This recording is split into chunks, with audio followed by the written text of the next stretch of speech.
जय श्री कृष्णा। श्रीमद् भागवत से आज आप आत्मदेव को किस प्रकार गोकर्ण ने ज्ञान दिया वह प्रसंग सुन रहे हैं। आत्मदेव जो थे इनके दो पुत्र माने जाते थे। एक तो गोकर्ण जो कि बहुत ही ज्ञानी थे और पंडित थे, लेकिन जो धुंधुकारी था यह बहुत ही दुष्ट निकला।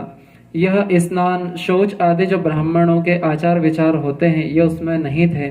खान पान का कोई परहेज नहीं रखता था, उसको बहुत क्रोध आता था, बुरी बुरी वस्तुओं को इकट्ठा करता था, मुर्दे के हाथ से छुआया हुआ अन्न भी खा लेता था, वह चोरी करता था, लोगों से द्वेष करता था, छिपे छिपे दूसरों के घरों में आग लगा देता था, दूसरों के बालकों को जब खिलाने के लिए गोद में ले जाता उन्हें कुएं में डाल देता था।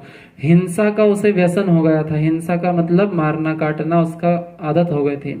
हर समय वह अस्त्र शस्त्र धारण किए हुए रहता और जो दिन दुखी होते अंधे जो होते थे उनको तंग करता था।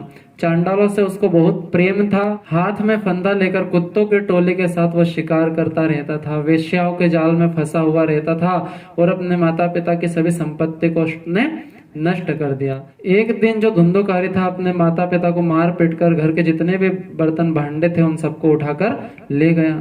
अब इस प्रकार जब सारी संपत्ति खत्म हो गई तो जो आत्मदेव थे वो रोने लगे कि इससे अच्छा तो मेरी पत्नी बांझ रहती तो ही अच्छा था। इस पुत्र को प्राप्त करके कोई सुख नहीं मिला है। पुत्र तो जो है बहुत कुपुत्र हो चुका है, दुखदायी हो चुका है। अब मैं कहाँ जाऊं, कहाँ रहूं और इस संकट को कौन काट सकता है। मेरे ऊपर तो बहुत बड़ी विपत्ति आ गई है। इस दुख के कारण मुझे अवश्य ही एक दिन अपने प्राण छोड़ने पड़ेंगे। तो अब मैं क्या करूं, ऐसा आत्मदेव जी सोच रहे हैं। उसी समय जो गोकर्ण जी महाराज है वो वहां आते हैं और पिता को वैराग्य का उपदेश देते हैं। बहुत समझाते हैं कि हे पिताजी, यह जो संसार है यह असार है। अब आत्मदेव जो है वो बुजुर्ग हो चुके हैं, इसलिए गोकर्ण जी उनको ज्ञान दे रहे हैं कि यह अत्यंत दुख रूप है और मोह में डालने वाला है। आप धुंधुकारी को जो अपना पुत्र समझते हो यह किसी का पुत्र नहीं है और ना ही यह धन किसी का है। जो मोह में पड़ा हुआ पुरुष रहता है रात दिन दीपक के समान जलता रहता है। ना तो सुख इंद्र को है और ना ही चक्रवर्ती राजा को सुख है। तो केवल जो विरक्त एकांत जीवी मुनि है उन्हीं को सुख होता है। इसलिए आप जंगल में जाओ, इस प्रकार की बातें बता रहे हैं गोकर्ण जी अपने पिता को। यह मेरा पुत्र है, इस अज्ञान को छोड़ दीजिए, क्योंकि मोह करने से तो नरक की प्राप्ति होती है। एक दिन यह शरीर नष्ट तो होना ही है, इसलिए सब कुछ छोड़ करके आप वन में चले जाइए। अब गोकर्ण के ऐसे वचन सुनकर आत्मदेव जी जो है वो जंगल में जाने के लिए, वन में जाने के लिए तैयार हो जाते हैं और अपने पुत्र गोकर्ण से कहते हैं कि वन में रहकर मुझे क्या करना है, यह तो मुझे विस्तार पूर्वक बताओ। मैं जंगल चले जाऊंगा तो वहां क्या करूंगा। मैं तो बड़ा मूर्ख हूं। अब तक कर्मवश स्नेह पास में पड़ा रहता था, मोह में फंसा हुआ था, अपंग के भांति इस घर में अंधेरे कुएं में पड़ा रहता था। लेकिन तुम तो बड़े ही दयालु हो, इससे मेरा उद्धार करो कि इस अंधेरे कुएं से मेरा उद्धार कैसे हो। तब गोकर्ण कहते हैं कि पिताजी, यह जो शरीर है ना ये हड्डी मांस और रक्त का पिंड है, हमारे शरीर में यही तो भरा हुआ है। इसलिए आप मैं मानना छोड़ दो, यह आप नहीं है। स्त्री और पुत्र को कभी भी अपना नहीं माने। इस संसार को रात दिन क्षण भंगुर अर्थात नाशवान देखना चाहिए।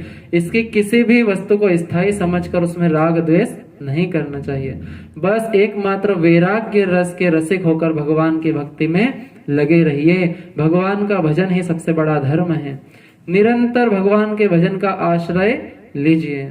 इस प्रकार के लौकिक धर्मों से मुख मोड़ लीजिए। सदा ही साधुओं की सेवा कीजिए। भोगों के लालसा को पास नहीं फटकने दे और जल्दी जल्दी दूसरों के गुण दोषों का विचार करना छोड़ दीजिए।